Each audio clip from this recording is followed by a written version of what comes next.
Welcome back to Sweety cooking channel అండి. ఈరోజు recipe వచ్చేసి ఉల్లి కారము.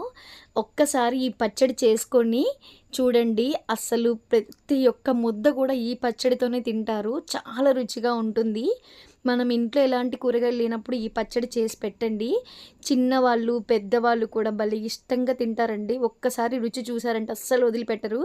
చూస్తుంటేనే నోరు ఊరిపోతుంది కదా. ఇంకెందుకు ఆలస్యం, రెసిపీలోకి వెళ్ళిపోదాం పదండి. దీనికి కావాల్సిన పదార్థాలు ఏంటో చూద్దాము. ఇక్కడ నేను మీడియం సైజు 3 ఉల్లిపాయలు తీసుకొని పెద్దగా ముక్కలు కట్ చేసుకోండి.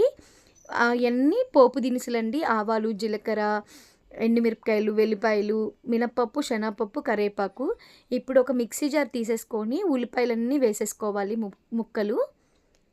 నేను చూపిస్తున్న విధంగా తప్పకుండా ట్రై చేయండి.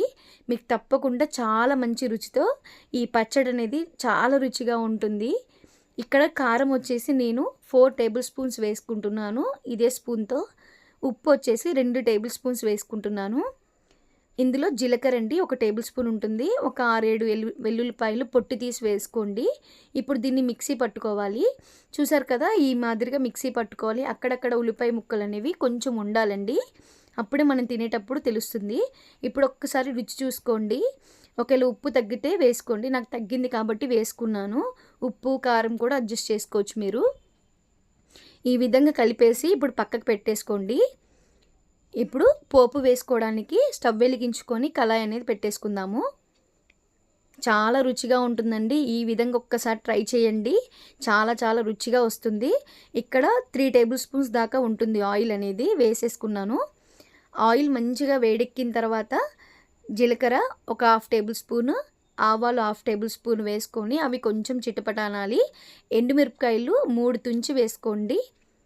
ఇప్పుడు ఇందులో అవి కొంచెం వేగిన తర్వాత మినపప్పు, శనగపప్పు కూడా వేసుకొని మంచిగా వేయించుకోవాలి. మీడియం ఫ్లేమ్లో పెట్టుకోండి. మీడియం ఫ్లేమ్లో పెట్టుకొని కలుపుకుంటూ వేయించుకోండి. అప్పుడు ఈవెన్గా ఫ్రై అవుతాయి.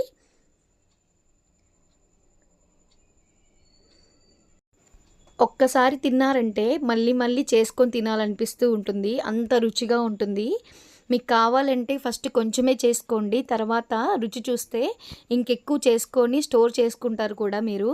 అంత రుచిగా ఉంటుంది ఈ పచ్చడి రుచి చూస్తే. చూసారు కదా, మినపప్పు, శనగపప్పు అనేది కొంచెం వేగియాలి. చూసారా, ఇప్పుడు ఇట్లా వేగిపోయాయి కదండి కొంచెము. ఇప్పుడు ఇందులో కరివేపాకు అనేది 3 రెమ్మల కరివేపాకు వేసేసుకుందాము. ఒక్కసారి మంచిగా కలిపేసుకున్న తర్వాత ఒక 1/2 టేబుల్ స్పూన్ అంత పసుపు వేసుకొని కలిపేసుకోవాలి.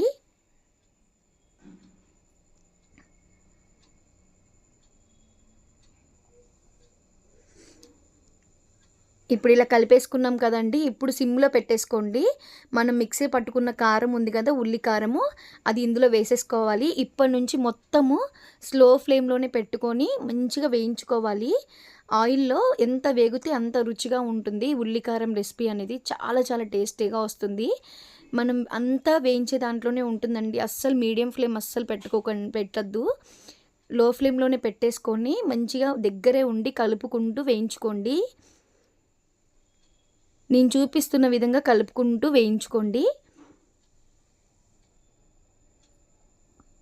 మ్యాక్సిమం ఒక 7 నిమిషాలైనా కూడా ఇలా కలుపుకుంటూ వేగిస్తే చాలా రుచిగా ఉంటుంది పచ్చడి అనేది. మనం అన్నీ పచ్చిగా వేసాం కాబట్టి ఆ పచ్చి స్మెల్ పోయి చాలా రుచిగా ఉంటుంది ఉల్లికారం అనేది.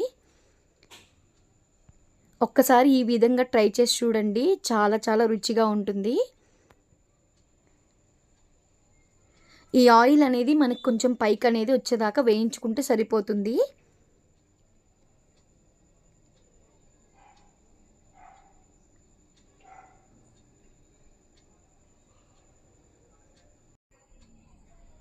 ఒక 5 నిమిషాలు లో ఫ్లేమ్లో వేయించుకుంటే మంచిగా నూనెలో కారం మంచిగా వేగిపోయి ఆయిల్ చూసారా మంచి సపరేట్ అయిపోతుంది.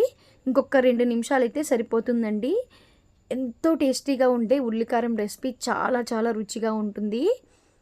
ఇట్లా కలిపేసుకొని ఇంకా కట్టేసుకోవచ్చండి స్టవ్ అనేది. ఈ ఉల్లికారం రెసిపీ మీకు కనుక నచ్చితే వీడియోని లైక్ చేసి, షేర్ చేసి, సబ్స్క్రైబ్ చేసుకోండి. Thank you for watching.